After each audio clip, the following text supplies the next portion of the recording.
In the news, President of the Senate, Ahmed Lawal, has said that the National Assembly will engage security agencies in the country with a view to upskill operations in hotspot areas to avert the killings of residents of Kaduna South Senatorial District. Lawal gave the assurance in his remarks following a point of order raised by Senator Danjuma Laha during plenary. Senator Laha, while speaking under Order 43 of the Senate Standing Rules, lamented the insistent killings of his people in Kaduna South by suspected armed bandits. I'm pleading with the National Assembly to please request the federal government to send police and armed men to go and protect the life of my people and their property.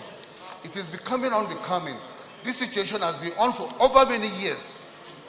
And it has gotten to this time, even though I've been complaining, but situations the other time calmed down, but it has started again, which I pray that the National Assembly will help provide military men to help the situation. Senate President Ahmed Lawal, in his response, expressed the willingness of the National Assembly to engage security agencies with a view to upskilling operations around areas prone to attacks in Kaduna South. Because you have come under personal explanation, I wish to I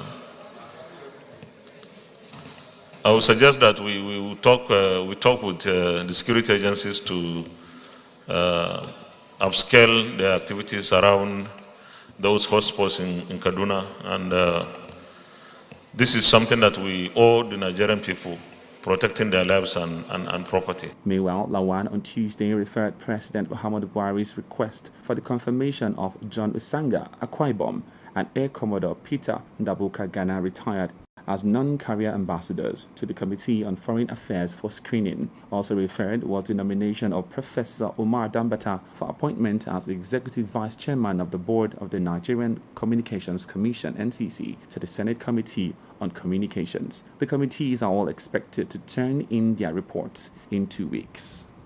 The World Health Organization's #1 recommended protective measure against the coronavirus is to wash your hands frequently with soap.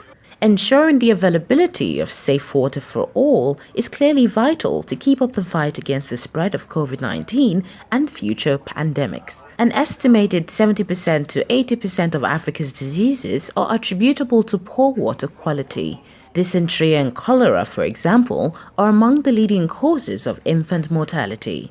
A new report by Corporate Accountability and Public Participation Africa, CAPPA, wants African governments to put in place a rapid response plan to combat the COVID-19 emergency. Lagos State particularly needs to immediately look at how to revamp the waterworks in Lagos. We find it extremely hypocritical on the side of government that did not make water available to be asking citizens to wash their hands. So as part of their COVID-19 response strategy, the government should ensure that there is water in Lagos. We decided to go visit the waterworks in the state to find out how they are working, because water is central to the fight against the coronavirus. And the outcome is disturbing, because we discovered that for a state government that says people should wash their hands, most of the waterworks in the state are not working, so water is not running. So the implication is that people will have to go further to get water, which exposes them to the coronavirus. Most of the government's plans concentrate on the immediate healthcare response and focus on providing healthcare centers and other public places with hand-washing facilities, and less on improving the access to water and sanitization. We are here to address the issue of the shortage of